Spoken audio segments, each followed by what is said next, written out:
Hey guys, welcome back to my new video. म चाहिँ सुस्मिता चामलिङ सबैजनालाई सेवा नमस्कार एन्ड जय मसी। आयो तपाईहरु सबैजना सन्चै हुनुहुन्छ अनि म पनि सन्चै छु।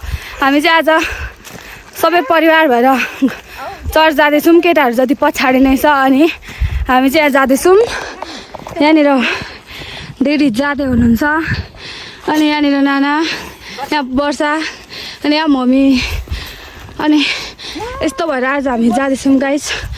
अब कति बेला पुग्छौं थाहा छैन। जहिले हामी ढिलो जान्छौं तर पनि हामी छिटै पुग्न सफल हुन्छौं। हाम्रोमा यहाँ बस्ने ठाउँ बनिँदैछ। वर्षालाई मात्रै देखाउनु पर्यो किनकि उसले अनुहार लुकाएको छ। कहाँ लुकाएको छ? गाउँदैछ लुकाउँदैछ। अनि यो चाहिँ वर्षाको गाउँ हो।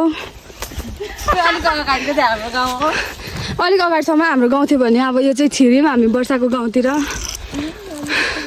हाम्रोमा चाहिँ मजाले घाम लागिरहेको छ अहिले चाहिँ। तर चर्चमा चाहिँ यस्तो धेरै जाडो हुन्छ साथीहरू, त्यो कुरै नगरौँ।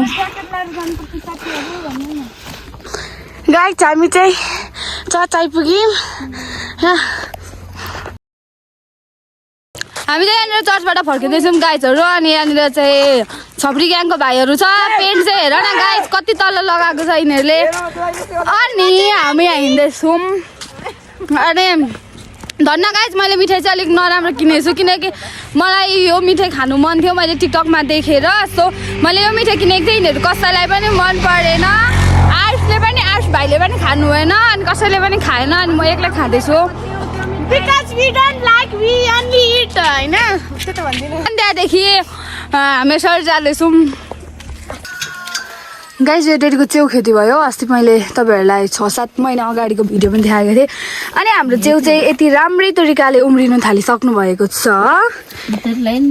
अनि आयो यो चाहिँ यस्तो गुफाभित्र छ नि यस्तो धेरै राखेर। अनि यहाँ हेर्नुहोस् line line line line line यहाँ 4-5वटा चाहिँ लाइन लाइन लाइन उम्रेको छ। अनि यहाँ पनि छ अनि उता कहाँ पनि थियो यति नै हो। ए यहाँ पनि छ, यहाँ पनि छ। हामी चाहिँ आज हाम्रो घरको पौनाजीहरूलाई च्याउ खुवाएर पठाम, च्याउ पनि चखाम भनेर यहाँनिर मम्मी र म चाहिँ टिम आइराखेको छौँ। यति मसिनो गरेर उम्रिन्छ यहाँबाट। अब यहाँनिर यत्रो उम्रिँदैछ, यहाँनिर यत्रो हुँदै हुँदै उम्रिन्छ। हामीले टिप्नु थालिसक्यौँ। 2टा टिपिसक्नुभयो मम्मीले। हामी 8जना छौँ। अब कतिवटाले पुग्छ भने भइरहेछ है। यस्तो मिठो हुन्छ यो च्याउ। ककाले खानुभएको छ कमेन्ट गर्नु ल। अनि अब अलिक पछाडि चाहिँ म बेच्नेवाला छु। अलिक धेरै फलेपछि तपाईँहरूले मलाई च्याउको लागि सम्पर्क गर्न सक्नुहुनेछ।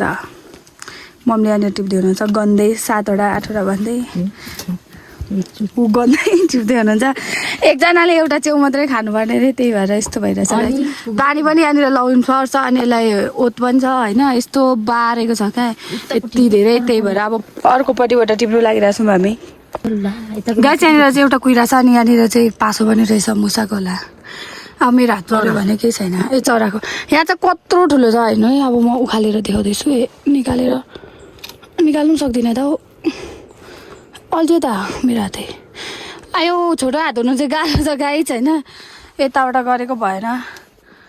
मान्छे सानो हुनु धेरै गाह्रो छ। हेर्नु गाई चाहिँ कत्रो जना यो त तपाईँलाई एकजनालाई 1 छाक पुग्छ। हामीले चाहिँ यति धेरै टिप्यौँ। अब यतिले पुग्छ हामीलाई। यो चट्नी मात्रै हो नि त। अनि यो कुहिएको चाहिँ यहाँ छोडिराखेको टिप्नु अरे यसलाई पनि।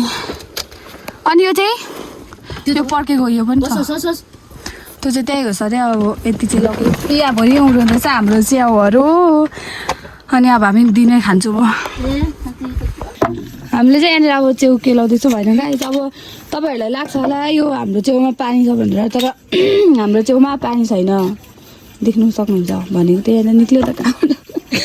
कस्तो यसले नि फसाउँछ यार। कहाँबाट निक्ल्यो यसमा चाहिँ। नत्र हामीले पानी नलगाएको हेर्नु यहाँनिर यो मोटोमा चाहिँ हेर्नु न पानी नलगाएको हामीले कति भयो नि त। अनि हाम्रो च्याउ चाहिँ पानी बेगरको च्याउ हुनेछ। त्यही भएर तपाईँहरूले किन्न सक्नुहुनेछ। हामी सस्तो मूल्यमा तपाईँहरूलाई दिन पनि सक्छौँ। यति राम्रो च्याउ छ। अब हामी केलाएर खान्छौँ तर तेल चाहिँ अलिक धेरै लगाउनुपर्छ। तपाईँहरूलाई थाहा नै छ होला होइन। यी पानी नै छैन क्या हाम्रो च्याउमा चाहिँ। नत्र यो पानी लगाएको च्याउ भन्ने चाहिँ यतिमा कति केजी चढ्छ। हामी अब खान्छौँ।